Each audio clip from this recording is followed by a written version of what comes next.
안녕하세요. 저는 얼마 전 남편과 이혼하고 아이 둘을 키우며 살고 있는 40대 싱글맘이에요. 이번에 이런 사연글을 쓰게 된 건 제가 겪은 충격적인 상황을 전하고 세상에 이런 쓰레기들도 있다는 걸 여러분들께 알려주기 위해서예요. 제가 이혼한 이유 한번 들어보시겠어요? 저는 결혼 당시에는 사회복지사였어요. 어릴 때부터 특정 직업에 애착을 가지는 타입은 아니어서 깊게 공부하는 스타일은 아니었어요. 사회복지사도 초고령 시대에 진입하면 노인 돌보는 사업은 망하지 않겠다는 생각으로 가볍게 택한 직업이었죠. 결혼 후 취득한 요양보호사 자격증도 사회복지사를 하다 보니 요양보호사 자격증도 유용할 것 같아서 취득한 거였어요. 그렇듯 저는 직업에 관해서는 특별히 집착하는 건 없었어요. 그리고 나이 30에 때가 됐다는 생각에 평범한 회사원이었던 남편과 결혼하고 바로 첫째 아이를 가졌었죠. 결혼할 때도 시댁에는 아무 문제도 없었어요. 시모는 자기 이름을 걸고 가게를 운영하는 멋진 중년을 보내는 분이셨고, 시부는 쾌활하고 언변이 좋은 성격 좋아 보이는 분이셨거든요. 남편도 그런 시부를 닮아 말도 잘하고 사람을 재미있게 해주는 사람이었어요. 그래서 결혼을 선택한 것도 있었죠. 그런데 그런 시부와 남편 사이가 처음에는 많이 나빴어요. 너 그 회사 때려치우고 그냥 엄마 밑에서 가게나 하라니까. 꼴랑 그만큼 벌어서 저 자식 밥은 어떻게 먹여 살릴래? 요즘 세상에 남자 혼자 벌어서 살 수 있을 리가 없잖아요. 와이프도 같이 돈 버는데 아버지가 왜 난리예요? 그리고 불확실하고 불안정한 수입보다는 적어도 확실한 수입이 낫죠. 볼 때마다 남편 직장 때문에 엄청 싸우곤 했거든요. 그런데 그게 점차 달라지게 됐어요. 결혼하고 한 6, 7년쯤 한창 싸우고 지지고 볶던 시부의 남편이 둘도 없는 친한 친구처럼 죽이 아주 척척 잘 맞더군요. 게다가 시부 말이라면 꿈뻑 죽는 남편을 보면 이제야 철이 좀 들었나 싶은 마음 반, 그래도 이건 좀 너무 과한 거 아닌가 하는 마음 반이었어요. 시부의 부탁을 뭐든 들어주려는 것이 나쁜 건 아닌데 그게 남편의 일이 아니라 저의 일이 되어버리는 건 기분이 퍽이나 나쁘더군요. 가게를 열심히 꾸려가던 시모가 너무 아팠던 적이 있었어요. 몸 상태가 너무 좋지 않아서 여러 병원을 찾다가 결국 큰 병원에서 해본 검사에서 혈액암이 발견됐죠. 시모는 입원하게 됐지만 급격히 쇠약해지는 바람에 간병을 할 사람이 필요하게 됐어요. 며느라가 네가 네 시어머니 좀 모셔라. 시부가 다짜고짜 그 말부터 툭 꺼내더군요. 상의가 아니라 통보였죠. 그게 얼마나 기분 나쁜 일인지 다들 아실 거예요. 저는 기분이 상했지만 일단 감정을 다스리고 시부에게 되물었죠. 아버님, 저도 할 일이 많은데 차라리 전문 간병인을 쓰는 게 어떨까요? 간병인은 돈 많이 들잖아. 그 돈 들이느니 네가 하는 게 낫지. 어차피 너도 그 뭐냐, 간병하는 거 자격증 있다고 하지 않았어? 요양보호사 자격증은 있지만 저는 따로 직장이 있잖아요. 지금 일하면서 살림하며 애 보는 것도 힘든데 이 상황에 어머님까지 모시면 너무 힘들어서 아무것도 제대로 못해요. 돈이 많이 든다는 이유로 간병인을 안 쓰겠다는 말에 기도 안 찼죠. 그럼 저는 무보수로 부려먹어도 되는 노동력인가요? 솔직히 남편이 돈이나 많이 벌어왔으면 저도 이런 고민할 거 없이 일 그만두고 시모 케어하러 갔겠죠. 하지만 지금 저희 상황에 저까지 일을 그만두는 건 너무 무모한 행동이었어요. 그래서 저는 멀뚱하게 서 있는 남편에게 계속 눈치를 주고 있었어요. 그런데 남편이 뜬금없이 저한테 그런 말을 하더라고요. 여보, 모르는 사람한테 우리 엄마 맡기느니 그냥 당신이 봐주면 안 돼? 아버지 하는 말씀도 다 맞는 거고 솔직히 간병인 믿음직스럽지도 못한데 차라리 그런 사람에게 돈 주고 맡기느니 당신한테 맡기는 게 낫지. 당신 진짜 진심으로 그런 말 하는 거야? 나 일 그만두면 지금 당장 나가는 돈 다 펑크야. 모아놓은 돈도 많이 없는데 무슨? 엄마한테 이야기해서 일단 보험금 나오는 걸로 당신 월급만큼 달라고 하면 되지. 당신이 간병해주는데 그런 것도 못 해주겠어? 시모와 전혀 상의되지 않은 듯한 말투에 저는 걱정부터 앞서기 시작했어요.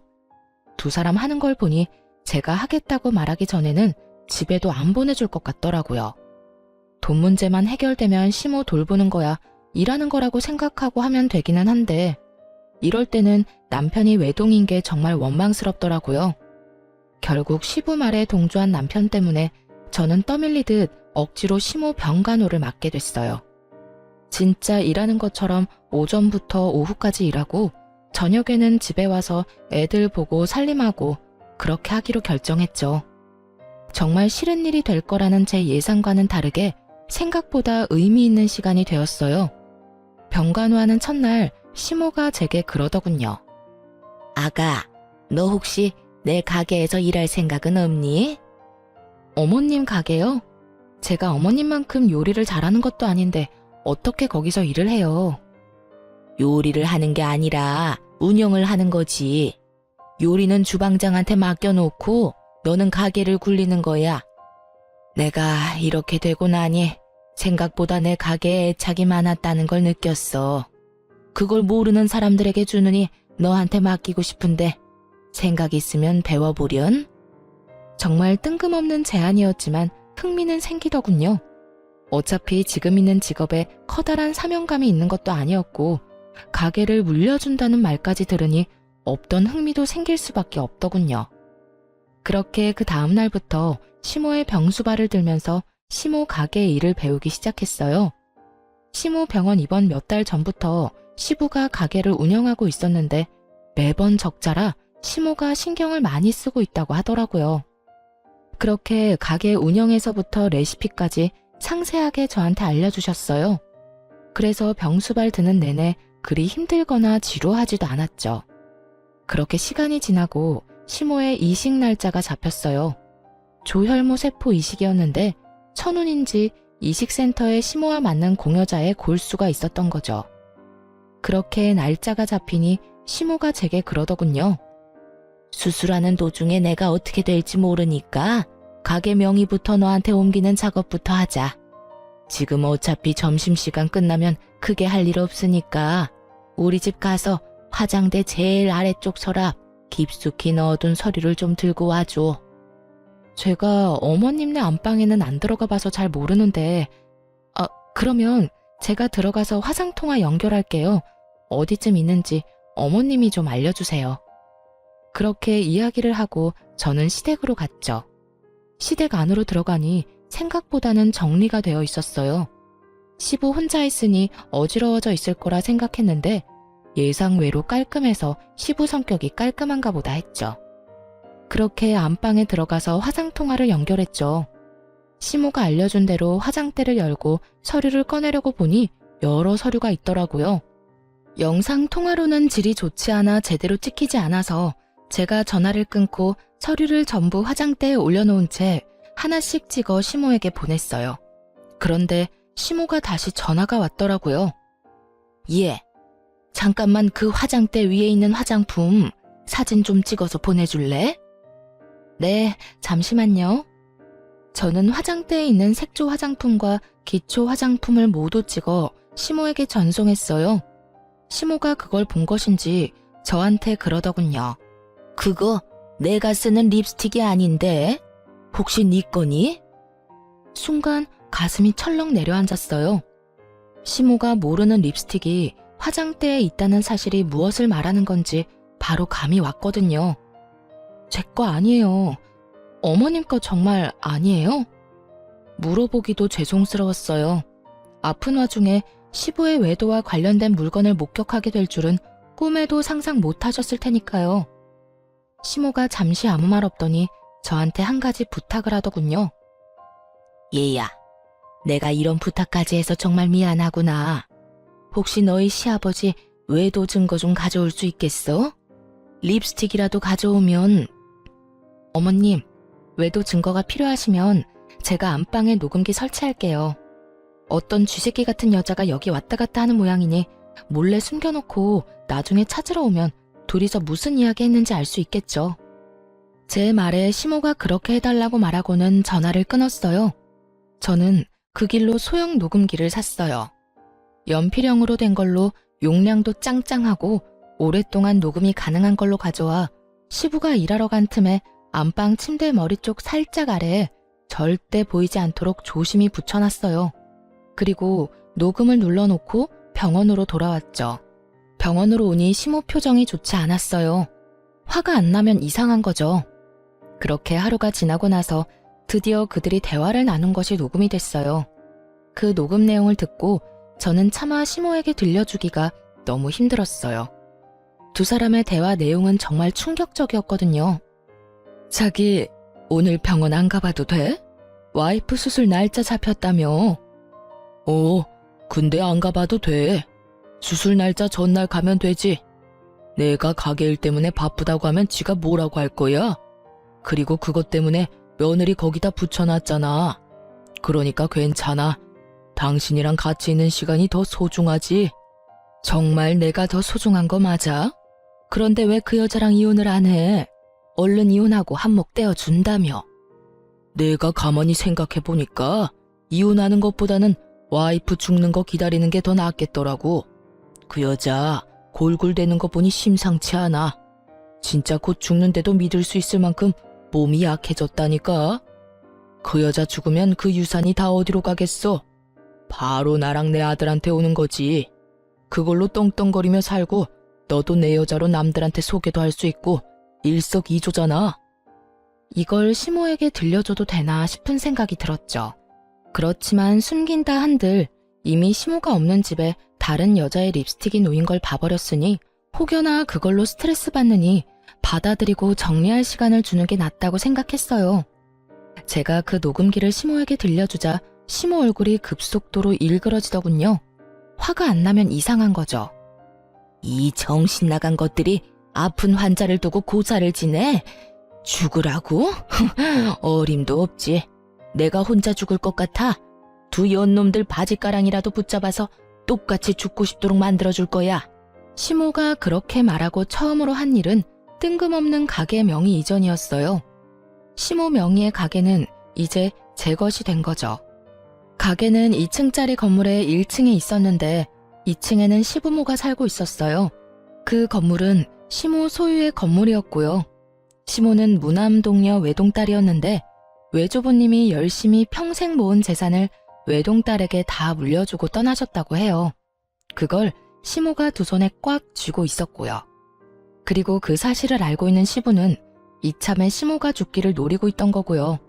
시모가 제게 가게 명의를 이전해준 날 저녁에 저는 집에 와서 애들을 보고 있었어요. 그런데 저녁 늦게 시부가 저희 집을 찾아왔더군요. 야, 네가 녹음기 설치했지? 우리 집에 들어갈 사람이 너 말고 없잖아. 저는 침착하게 시부 말에 대응했어요. 녹음기 설치는 어머님이 하라고 해서 한 거예요. 제가 설마 어머님 말씀을 거부하리라고 생각하시는 건 아니죠? 아니, 그런 일이 있으면 나한테 연락부터 해야 하는 거 아니야? 인간적으로 어떻게 말도 없이 녹음을 할 수가 있냐고. 그리고 그걸 왜 와이프한테 갖다 준 거야? 이거 다 사생활 침해인 거 몰라? 집주인의 허락받고 들어간 건 사생활 침해 아니고요. 어머님이 화장대에 놓인 상간녀 립스틱 보고 외도 정황 발견하신 거고요. 그걸 저한테 증거 찾아오라고 하셨거든요. 전 어머님 부탁 들어준 죄밖에 없는걸요. 그리고 애초에 어머님한테 들킨다는 생각은 전혀 해본 적 없으세요? 아버님이 저한테 와서 이렇게 화내실 건 아니죠. 그거야말로 누워서 자기 얼굴에 침 뱉는 거랑 다른 게 없는데 외도를 하신 것도 잘못을 하신 것도 전부 아버님이고 저는 어머님 말씀 다 들어드린 죄밖에 없으니 저한테 뭐라 하지 마시고 어머님한테 직접 이야기하세요. 또 가게 하나 받았다고 지금 기세등등한가 본데 그게 언제까지 갈 줄 알고 나한테 뻣뻣하게 굴어? 내가 시어머니 잘 돌보랬지 언제 스파이짓 하라고 했냐? 어? 가만 보니 스파이짓 해주고 가게 받았구만. 맞지? 어머님이 그 립스틱 발견하기 전에 시댁에 가서 가져오라는 게 등기부등본이었거든요. 그것 때문에 집에 들어갔다가 립스틱 발견한 거고요. 그리고 애초에 어머님 수발 들도록 시킨 것도 아버님이시잖아요. 그리고 가게 때문에 기세등등한 것도 아니고요. 아버님이 잘못했는데 여기 와서 화풀이 하시니 제가 드리는 말씀이잖아요. 제발 애먼데 성질 부리지 마세요. 시부가 씩씩대며 뭐라 하고 싶은 모양이었지만 그걸로 화내봤자 자기만 나쁜 놈인 거잖아요. 그러니까 왜 외도를 해서 이런 일을 만드냐고요. 결국 한마디도 짓지 않는 저를 보며 진절머리가 난다는 듯 고개를 절레절레 흔들고는 나가면서 그러더군요. 너 언제까지 그렇게 기세등등한지 내가 지켜본다. 내가 말하는데 너 조만간 그 얼굴 다 벗겨질 거야. 네 주위에 무슨 일이 벌어지고 있는지도 모르는가 본데 너야말로 큰 코 다칠 거라고. 그때가 돼서도 그렇게 당당할 수 있는지 보자. 씩씩대며 그 말을 던져놓고 나가더군요. 그게 무슨 의미인지도 몰랐지만 일단 시부가 떠났다는 것만으로도 안도했어요. 그런데 그날 저녁 남편이 야근 때문에 뒤늦게 들어와서는 다짜고짜 저한테 화를 내더군요. 당신 왜 엄마랑 아빠 사이에 껴서 이런 일을 벌여? 지금 당신이 나한테 화를 낼 상황이야? 나를 위로해줘야지. 무슨 일인지 나한테 물어보고 내가 얼마나 놀랐는지 자기는 알고 지금 나한테 화내는 거야? 대충 아버지한테 들었어. 그러게 왜 중간에서 그런 일을 했냐고. 난 어머님이 시키는 대로 했을 뿐이야. 어머님이 이미 외도 정황 발견했고 그걸 확인하고 싶어 하는데 그러면 어떡해? 당신 같으면 어머님 앞에서 그냥 덮어놓고 사시죠 하고 말할 수 있겠어? 남이면 그럴 수 있지. 그런데 며느리 자식이 그런 말하면 어머님 심정이 어떻겠냐고. 몸 성한 사람도 분노를 주체하지 못할 일을 아픈 분이 겪고 있잖아. 그럼 내가 시키는 대로라도 해야 할 거 아니야. 그러면 최소한 아버지한테 물어는 봤어야지. 두 분 사이 틀어놓는 게 네 일은 아니잖아. 관계는 이미 아버님이 바람 피울 때부터 틀어진 거 아니야? 당신 근데 묘하게 아버님 편만 드네? 아무리 아버님이랑 친해도 이건 좀 아닌 거 아니야? 당신 어머님이야. 내 어머니가 아닌데도 나는 이렇게 화가 나는데 어떻게 당신은 그렇게 냉정해? 그럼 그 상황에서 내가 어머님을 속였어야 했어? 진짜 그게 맞는 일이냐고. 아니, 내 말은 그냥 끼어들지 말았어야 했다는 거지. 그런 일 있으면 나한테 이야기를 하던가. 그때는 그런 생각이 안 들었는데 지금은 당신한테 말 안 한 게 다행이라는 생각이 드네. 당신한테 말했으면 아버님한테 다 이야기했을 거 아니야. 그러면 아버님 외도 증거 사라지고 어머님만 억울했겠지. 너는 그 녹음기에 무슨 내용이 들어있는지 듣기는 했어? 얼마나 더럽고 천박한 이야기들이 들어있었는데. 들었어, 다 들었어. 근데 그게 뭐? 그렇게 된 것도 아니고 그냥 계획인 거잖아. 터무니없는 현실성 없는 계획. 그거 가지고 사람 몰아가는 건 아니지. 순간 남편의 그 말에 수상함을 느꼈어요. 왜 이렇게 시부 편을 드는 거지? 기분이 묘하게 이상했어요. 그리고 가게 명의 변경한 거 그것도 아버지한테 돌려줘. 당신이 가질 게 아니잖아. 그 가게 명의가 어머님이야. 어머님이 나한테 주신 거고. 병수발 들러간 첫날에 나한테 그 가게 주고 싶으니 가게 일 배우라고 하셨거든? 당신 진짜 점점 이상해. 왜 그렇게 아버님 편만 들어? 왜? 너도 남자라서 바람 피운 남자의 마음이 이해가 가?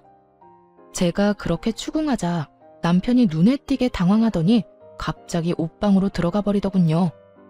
그런 거 아니야. 그냥 아버지한테 말 전해 들으니 상황이 딱해 보여서 그렇지. 그런 거 아니라고. 너무너무 수상한 남편 모습에 결국 저는 흥신소의 남편 뒷조사를 의뢰했어요. 그리고 남편이 좀 더 자유롭게 무슨 일이든 저지르기 쉽게 만들어줬어요. 아이들을 친정에 맡기고 저는 시모병원에서 당분간 지내겠다고 말했죠. 시부가 다시 찾아올까봐 무서우니 시모 곁에 있겠다고요. 그랬더니 남편은 별말 없더군요. 사람을 붙여놓고 난 뒤에 아침마다 남편의 행선지에 대해 물었어요. 평일은 거의 대부분 남편 행선지와 조사한 사람의 행선지가 같더군요. 다른 사람을 만나는 것 같지도 않고요. 그런데 주말에 시부와 낚시를 가겠다고 하더군요. 그래서 시부에게도 전화해서 물어봤어요. 이번 주 주말에 병원 오실 거냐고요. 둘이 싸운 게 있어서 상냥한 말투는 아니었지만 시부가 이번 주에는 남편과 낚시를 갈 거라고 하더라고요. 평소에도 둘이 이렇게 자주 낚시를 하러 갔기 때문에 처음에는 별 생각 없었어요. 하지만 그 다음날 조사 직원이 보내온 내용은 그들의 말과는 정반대였어요. 남편이 낚시를 간 것이 아니라 여자와 여행을 갔더라고요. 제가 없는 틈을 타 멀리 물 좋고 바람 좋은 곳으로 내연녀와 여행을 떠났더군요. 마누라는 자기 어머니 병수발 들도록 만들어두고 말이죠. 둘이서 팔짱 끼고 뺨에 뽀뽀하는 사진이 수십 장이나 찍혀있는 걸 보고 제 속도 부글부글 끓었어요. 알고 보니 시부도 그날 상간녀를 만난 모양이더라고요. 서로가 서로의 외도를 숨겨주고 있었던 거죠. 그렇게 서로의 마누라를 속이고 부자가 똑같이 상간녀와 놀아났다고 생각하니 머리 끝까지 화가 났어요. 저는 참지 못하고 시모에게 달려가 울었어요. 왜 그러니? 왜 이렇게 울어? 무슨 일이 있었어? 시모의 목소리를 들으니 눈물이 왈칵 더 나오더군요. 한참 흐느끼던 저를 토닥이던 시모에게 제가 하소연하듯 말했죠. 어머님, 어쩜 좋아요? 그 사람도 바람 피는 것 같아요. 제 말에 시모의 토닥거림이 멈췄어요.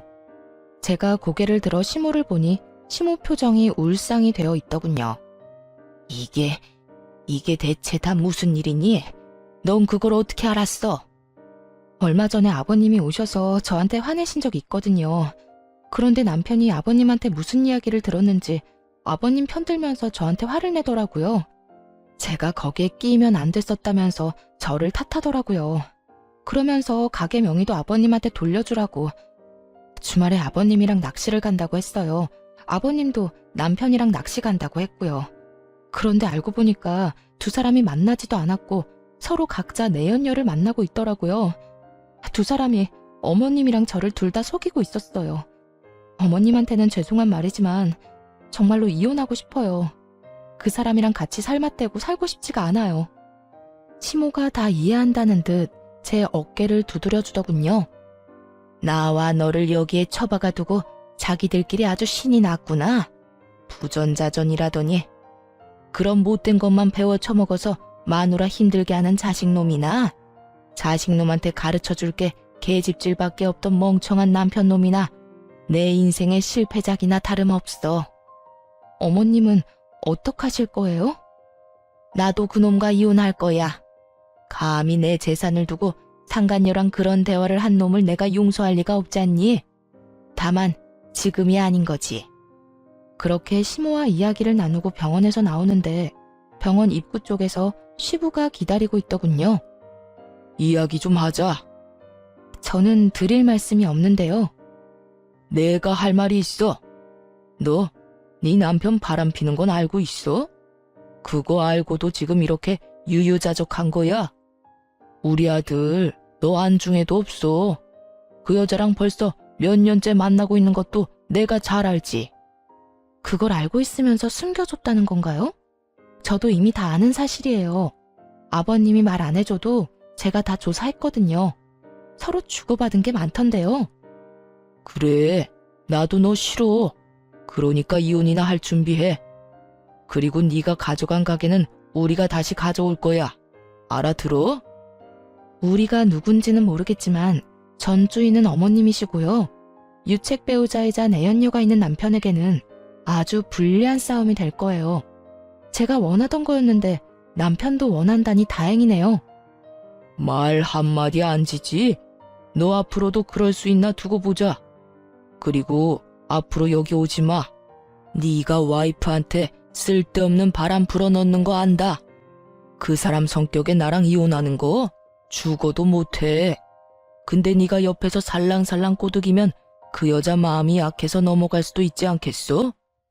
그러니까 앞으로 여기 얼씬도 하지 마. 마음대로 생각하시고 마음대로 행동하세요. 저도 마음대로 할 거니까요. 아버님은 보호자이기도 한데 방관자이기도 했잖아요. 그리고 아직까지 저는 이혼을 안 했으니 가족은 맞고요. 어머님이 원하시면 계속 올 수밖에 없어요. 넌 뭐가 그렇게 떳떳해? 너 지금 가게 하나 가졌다고 지금 이렇게 나오는 거야? 나 이래봬도 아직은 네 시아버지야. 그러니까 저도 존중해드리려고 존댓말 쓰고 있잖아요. 왜요? 이제 와서 제가 어머님한테 가게 하나 받으니까 다른 재산도 뺏길까봐 걱정되세요? 그러면 애초에 바람을 피우지를 말았어야죠. 도대체 잘못한 사람이 누군데 왜 저한테 성질인데요? 저도 피해자거든요? 지나가는 사람 붙잡고 물어봐요. 누가 과연 떳떳해야 하는 건지.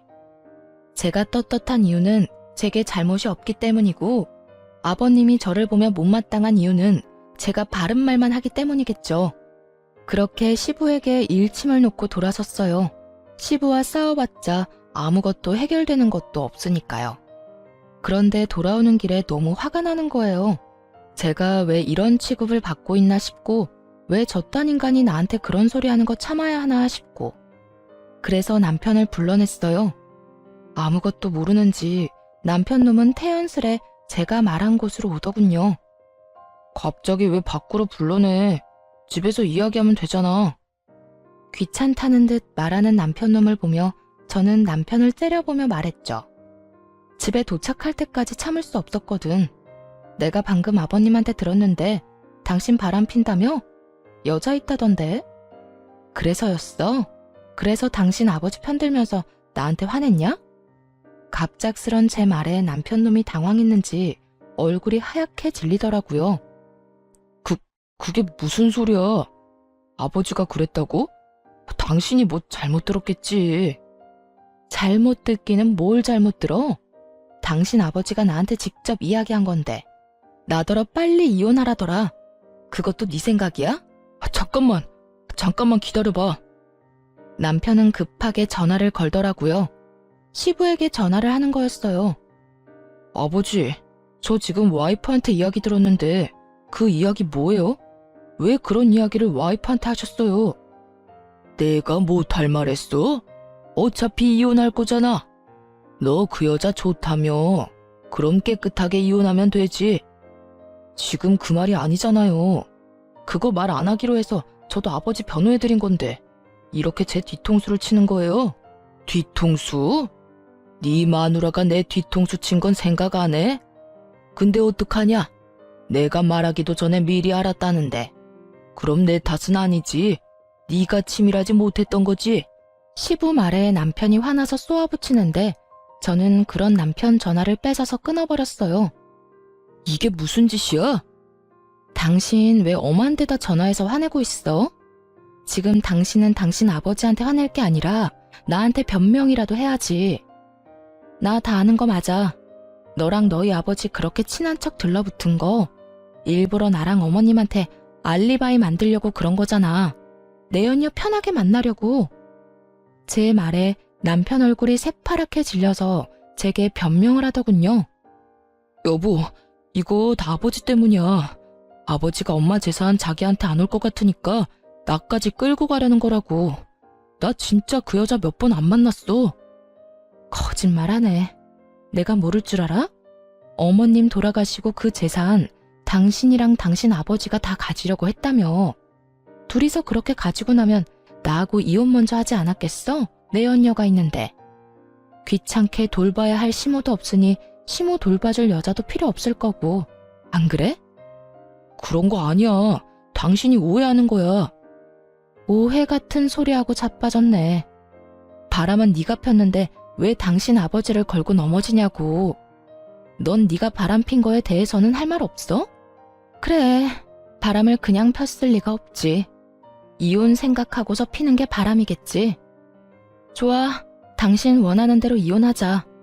나도 더 이상 더러워서 못 해먹겠어. 정말 말 그대로 네가 더러우니까. 야, 무슨 말을 그렇게 해. 그리고 난 너랑 이혼할 생각 없어. 우리가 왜 헤어져? 당신이 우리 엄마 가게 가져갔잖아. 엄마 재산 받아놓고 지금 먹튀하려는 거야? 그거 알아? 네가 조강지쳐 두고 바람 피운 천하의 나쁜 놈이라는 걸 당신 어머니도 아셔. 내가 다 말했거든.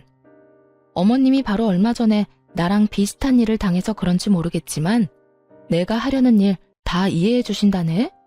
그러면 내가 꺼리낄 게 뭐가 있어. 그리고 어머님이랑 나 가족관계 종료하고 고용관계 하기로 했어. 어머님이 고용하는 요양보호사로. 어머님이 월급 줄 테니 이혼하면 해달라고 하시더라. 그게 무슨 소리야? 나랑 이혼하면 너는 우리 집 일에 끼면 안 되지. 그럼 네가 어머님 설득해봐. 근데 어쩌냐? 어머님 화 많이 나셨던데. 부전자전이라는 말 쓰시면서 화가 나서 악에 받쳐서 이야기하시던데 너 그거 감당은 할 수 있겠어? 그제서야 남편 얼굴에 당황한 표정이 떠올랐어요. 생각보다 저와 시모 관계가 견고해서 놀란 것 같더라고요. 그렇지만 그게 다 자기가 뿌린 씨앗인 걸 왜 모르는 걸까요? 내가 아들인데, 내가 아들이니까 내 말을 더 들어주시겠지. 마음대로 생각해. 근데 난 말이야. 내가 그렇게 죽을 병 걸려서 아픈데 병원에 한번 찾아와 보지도 않고 며느리만 덜렁 보내놓고 지는 다른 여자 만나느라 바빴다면, 그것도 나를 배신한 남편과 한통속이었다면 그것만으로 용서 못할 것 같은데? 아무리 자식이라도 말이야. 이건 거의 엄마 등에 칼 꽂는 수준 아니야? 아버지 불륜 말려도 모자랄 시간에 그런 아버지랑 똑같이 불륜 저지른 자식이 곱게 보일 리가 있겠나 모르겠네. 그제야 자기 처지를 생각해낸 남편놈 눈알이 불안하게 떨리더군요. 그리고 그 다음 날부터 웃기지도 않는 연극 한 편이 시모의 병실에서 펼쳐졌죠. 남편이 시모를 찾아와 용서를 구하며 병간호를 하며 착한 아들 노릇을 하더군요. 근데 그거 아시나요? 간병도 해본 사람이 잘해요. 모르면 매번 환자에게 물어봐야 하고 의료진에게 계속 물어봐야 하거든요. 그런데 아무것도 모르는 놈이 간병하겠다고 설치니 환자인 시모가 더 속 시끄러울 수밖에 없었죠. 게다가 아들을 향한 그 냉정한 표정은 저도 상상 못할 만큼 차가웠거든요. 여태 안 찾아오다가 무슨 바람이 불어서 여기까지 와서 안 하던 짓을 해? 난 너한테 간병받기 싫다. 어머니, 지금까지 찾아와 보지 못해 죄송해요. 그래도 제가 안 오고 싶어서 안 온 게 아니라 일이 좀 바빴거든요. 그래서 계속 못 온 거예요. 그래? 난 또 네가 네 아버지랑 쌍으로 바람이 나서 상간녀들 만나느라 안 오는 줄 알았지. 시모 말 한마디 한마디에 비수가 섞여 있으니 남편 놈도 말을 조심스럽게 하더라고요. 어머니, 그런 거 아니에요. 그 여자는 진짜 별거 아닌 사이고 진짜 잠깐의 일탈이었어요. 아버지랑 저는 달라요, 어머니.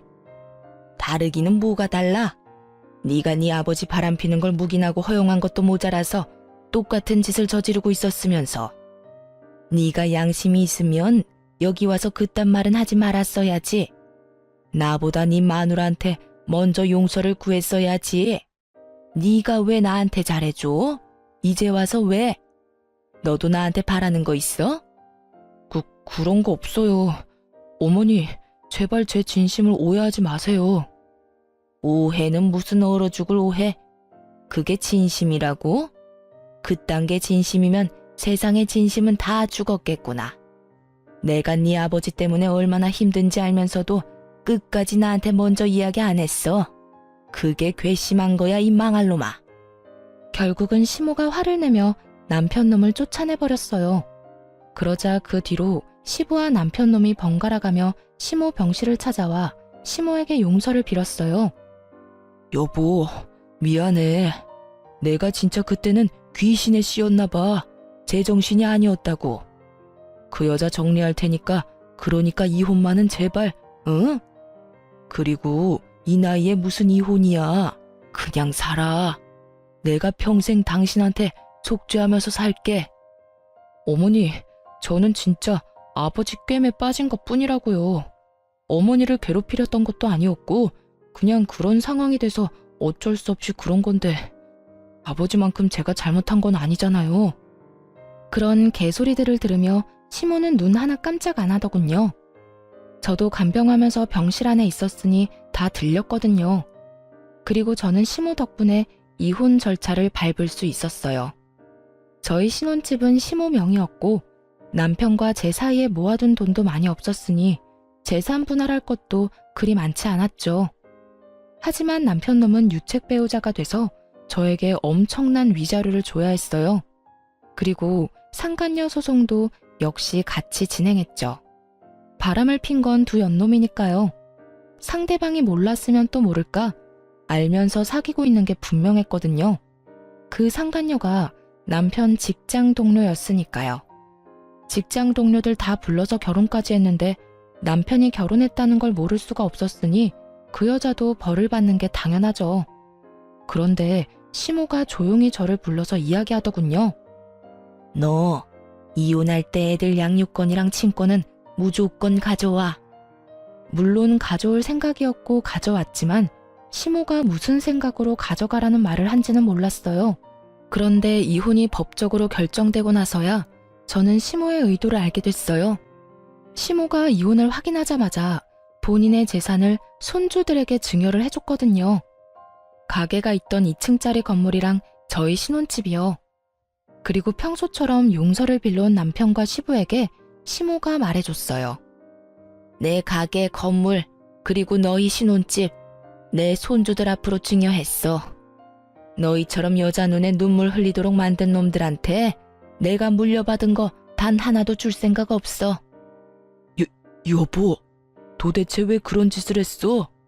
지금 친권이 누구한테 가 있는데 당신 재산 저 며느리가 함부로 쓰기라도 하면 어쩔 거야? 함부로 써? 당신한테 맡겼으면 순식간에 사라졌겠지. 나 죽으라고 고사도 지내는 판에 그 부동산 돈으로 바꿔서 다른 여자 먹이고 재우고 입히는데 열심히 썼겠지. 그 꼴 보느니 손주들한테 주는 게 낫지. 억울한 표정의 시부에게 시모가 윽박질렀어요. 그런데 묘하게 남편 놈은 조용하더군요. 지금 이 상황에 그나마 시부보다는 유리한 게 남편 입장이었잖아요. 시모가 죽으면 유산이 자기한테로 올 가능성이 높아졌으니 긁어 부스럼 만들고 싶지 않은지 숨도 안 쉬고 조용히 있더라고요. 그런 남편놈에게 저도 선물 하나 던져줬어요. 남편 상간녀가 남편이랑 같은 직장이니 찾아가서 친절하게 어떻게 된 과정인지 다 알려줬거든요. 저희 이혼하고 이미 남남됐으니까 알려줄게요. 저희 신혼집 명의가 시어머니 앞으로 되어 있었거든요. 그런데 이혼하자마자 어머님이 저희 아들들한테 증여를 했어요. 그러니까 그 남자 아무것도 없는 개털이에요. 집에서 곧 나가야 할 거고 위자료도 나한테 줘야 하고 매달 양육비도 보내야 하죠. 아, 그리고 당신도 상간녀 소장 받게 될 거예요. 그러면 나는 그 위자료도 받게 되겠지만 당신은 당신 스스로 돈을 내야 할 거예요. 그 남자 정말 아무것도 없으니까. 그래도 사랑만 있으면 되죠? 잘 만나요. 양육비는 꼬박꼬박 보내고요. 열심히 일해서 제 자식 크는데 돈 붙여줘야 하니까 몸 건강하고요. 거짓말이지? 그 사람 진짜 빈털털이라고? 그럼 난 어떡해? 위자료 대신 내준다고 자기만 믿으라더니 나쁜 놈이? 제 말에 한껏 열받았는지 그 길로 씩씩대며 전화를 걸어대더군요. 그런 상간녀를 두고 돌아왔어요.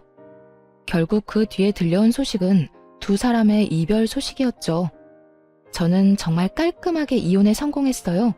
이제 남은 건 시모였죠. 시모는 제가 이혼하고 손주들에게 부동산을 증여해주면서 모든 재산을 정리해두고 이혼 소송을 진행했어요. 시부가 죽자 살자 매달렸지만 시모가 들은 채도 하지 않았어요. 그 여자와 만난 것이 하루 이틀 일도 아니었고 거의 5년 가까이 만나며 시모를 기만했으니까요. 게다가 아픈 사람을 두고 바람을 피우면서 심지어 재산을 다 가질 거라는 이야기를 했으니 그에 관한 시모의 분노가 얼마나 컸는지는 상상하지 않아도 알만했어요. 결국 두 사람도 이혼을 했지만 역시나 시부가 유책 배우자가 됐고 나눠야 할 재산 분할은 시모의 증여로 인해 할 것도 거의 없었죠. 시모 명의로 된 것은 현금 자산뿐이었는데 그마저도 병원비와 보험금으로 받은 거라서 건드리지도 못하게 됐거든요. 결국 부자가 똑같이 계집질하다가 이혼당하고 빈털터리로 나앉게 생긴 거죠. 게다가 상간녀까지 떠나가니 지푸라기라도 잡는 심정으로 시어머니 병실만 뺀질나게 드나들더라고요. 어머님은 자기가 오래 살지 못할 거라 생각했는지 마음을 단단히 먹고 시부를 빈털터리로 만들었고요. 그런데 정말 웃긴 건 제 전남편 놈이었어요. 그 자식이 시부가 나가 떨어진 걸 보고 시모에게 찾아와 뭐라고 했는 줄 아세요? 어머니, 이제 하나뿐인 자식인 제가 어머니 잘 모실게요. 이러는 거예요. 그러면서 세상 효자인 척 다 하더군요. 시모가 그런 아들 바라보며 물었죠. 아, 그래? 그럼 잘 모셔라. 내가 해달라는 대로 다 하고 그 정도는 할 수 있지? 네, 당연하죠. 어머니, 저만 믿으세요. 그 꿍꿍이 속을 왜 모를까요? 필시 속으로는 시부가 이혼했으니 만약 이 상태로 시모가 죽으면 자기한테 시모 유산이 다 상속될 거라고 정신 나간 상상하고 있었을 거예요. 그렇지만 그 뒤에 들려온 시모 말에 전 남편 표정이 울상이 됐죠. 그래, 그러니까 내가 미리 알려줄게. 나는 내 재산 다 쓰고 갈 거야. 그리고 다 못 쓴 거 있지? 그건 사회에 기증할 거라고 유언장까지 적어놨어. 내 재산에 관심 있는 사람들이 많고 뒤통수까지 쳐가면서 가져가려는 사람들이 있으니 그런 인간들 배불리지 않으려면 내가 다 걷어가는 게 맞지 않겠니? 어머니, 그런 게 어디 있어요. 제가 자식인데 당연히 저한테 물려주셔야죠. 왜 당연히야? 너 내 재산 불리는데 도움 준 적이 있어? 네 아버지랑 마찬가지로 나 뒤통수 치기나 바빴지. 인간아, 좀 착실하게 살지 그랬어. 왜 죽어가는 엄마를 두 번 찔러 왜? 내가 널 용서해서 여기 놔두는 것 같아? 천만에. 네 아버지랑은 다르게 법적으로 헤어질 방법이 없으니 그냥 두는 거다. 엄마 재산으로 한몫 챙길 생각뿐이었던 인간 주제에 여기가 어디라고 기어들어와서 가짜 효자질이야? 네 놈이 네 아버지랑 똑같이 개집질하는 동안 여기 네 전처가 나 다 케어해줬어. 곧 죽을지도 모를 엄마 맡겨놨으면 네가 더 잘했어야 할 거 아니야. 왜? 돈만 많고 쓸모없는 엄마 여기 가둬놓고 마누라까지 같이 처박아 놓으니까 잘만 났어? 그렇게 자유롭게 여자 만나니까 좋았어? 넌 네 와이프한테도 잘못했지만 나한테도 잘못한 거야. 내가 미안해서 며느리 앞에 얼굴을 못 든다고. 결국 시모에게 호통을 듣고 혼이 나가버린 전 남편은 병간호를 마치고 돌아가는 절 붙잡고 감히 애들 이야기를 꺼내더군요. 애들 잠깐 보게 해줘. 잠깐이면 돼. 이제 이혼하면 자주 못 만날 텐데 지금이라도, 어? 애들한테 무슨 헛소리 하려고. 나한테 해. 애들 앞에서 할 말 나한테 못할 게 뭐가 있는데? 그런 거 아니니까 잠시만 보게 해줘. 나도 아빠인데 애들 볼 수 있잖아. 갑자기 애들 보고 싶다고 하는 남편을 보며 뭔가 묘하게 이상한 기분이 들었는데 뭐 어쩔 수 없었죠. 애들 아빠니까요. 그렇게 애들을 만나게 해줬는데 애들이랑 셋이서 이야기를 얼마간 하더니 곧 풀이 죽은 얼굴로 밖으로 나오더군요. 전 남편 돌아가고 애들한테 물었어요. 그랬더니 첫째가 말해줬어요. 아빠가 우리한테 예전처럼 엄마 아빠 다 같이 살고 싶지 않냐고 묻던데 우리가 엄마한테 말하면 같이 살 수 있다고. 속으로 열불이 났어요. 이게 하다 안 되니 시모에게 재산 증여받은 아들들에게 나를 회유하라고 요구한 거였어요. 하긴 자기 딴에는 답답했겠죠. 이제 곧 신혼집에서도 떠나야 하니까. 전 남편 완전 개털이었거든요. 그래? 그래서 넌 뭐라고 했는데? 아빠는 엄마 안 좋아하는데 어떻게 같이 사냐고 물었어. 그랬더니 아빠가 엄마 좋아한다고 하길래 그러면 왜 엄마 놔두고 다른 아줌마랑 여행 갔냐고 물었지. 아들 이야기 듣는데 가슴이 미어지더라고요. 어른들의 이기심과 부정함을 이렇게 빨리 알게 된 것에 너무 미안한 마음뿐이었어요. 그랬더니 아빠가 다 실수라고 하면서 우리들 사랑한다고 이야기하더라고. 근데 아빠 우리 사랑한 적 없잖아. 같이 놀아준 적도 없고. 그런데 사랑한다는 말을 어떻게 믿냐고. 그건 그냥 그 아줌마한테 하고 싶은 말 아니냐고 했어. 그런데 아빠가 계속 아니라고 하길래 그냥 바람피는 사람 내 아빠 하면 부끄러울 것 같고 싫을 것 같다고 이야기했어. 전 남편 놈이 상처 입은 꼴로 돌아간 이유가 있긴 하더군요. 애가 이렇게까지 말하는데 아이와의 관계를 회복하는 건 어려운 일일 테니까요. 그 이야기 들으니 속이 시원하기도 하면서 한편으로는 애한테 미안한 마음이 들었어요. 그래도 이미 이혼했고 애한테 내가 더 많은 사랑을 주면 된다는 마음으로 여전히 일하며 애들 키우고 있어요. 전 남편은 집이며 재산이며 여자며 다 잃었고 결국에 시모에게까지 버림받아 월세방 살며 겨우겨우 산다고 하더군요. 번 돈으로 상간녀하고 놀러다니며 펑펑 쓰느라 여태껏 모아놓은 돈도 없었으니 그야말로 자신이 뿌린 대로 거두고 있는 중인 거죠. 시모는 시부와 이혼 소송 중 이식 수술 받고 지금은 고향에 내려가셨어요. 고향에 있으면서 요양하겠다고 하셨죠. 가끔 애들 데리고 찾아뵈는데 갈수록 건강해지시는 거 보니 스트레스 덜 받아 그런 모양인 것 같더라고요. 아픈 부위가 있다고 그걸 참고 살면 언젠가는 온몸에 그 독이 퍼져 고생만 할 뿐이란 걸 이번에 제대로 알게 됐어요. 썩은 곳은 빨리 도려내야 한다는 걸요. 지금 당장 좀 많이 아플지라도 언젠가 그 상처에는 새살이 돋을 거니까요. 쓰다 보니 글이 길어졌네요. 오늘도 모두 즐거운 하루 되시길 바랍니다.